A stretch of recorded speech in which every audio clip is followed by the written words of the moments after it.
पाण्यावरून पेटणार काव्यार्थचं नातं. काव्या, पाणी संपवलंच नाहीये तुम्ही. पूर्ण बॉटल संपवलेली का? पण पाणी संपलंच नाहीये काव्या. रम्या पाडणार काव्या आणि पारच्या नात्यात फूट. काव्याच्या बोलण्याने दुखावलं पारचं मन. लग्नानंतर होईलच प्रेम या मालिकेच्या आगामी भागामध्ये एकीकडे काव्या प्रेग्नेंट असल्यामुळे घरातील सर्वजण तिची काळजी घेत आहे, तर आता दुसरीकडे पार्थने तिच्यासाठी जे पाणी बनवून ठेवलं होतं ते संपल्यानंतर रम्मा त्यामध्ये आणखीन पाणी ओतून ठेवते आणि पार्थला जेव्हा ती बॉटल हाती लागते तेव्हा तो काव्याला विचारतो की तुम्ही पाणी पूर्णपणे संपवलं नाहीये. यावर काव्या आणि पार्थ या दोघांमध्ये खटके होतात.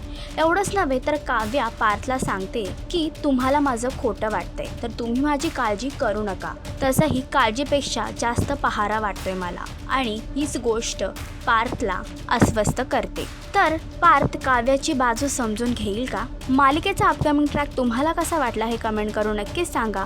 आणि अशीच अपडेट जाणून घेण्यासाठी तुम्ही आमचं चॅनल डेली चक्कर रिजनल याला लाईक, शेअर आणि सबस्क्राईब नक्कीच करा.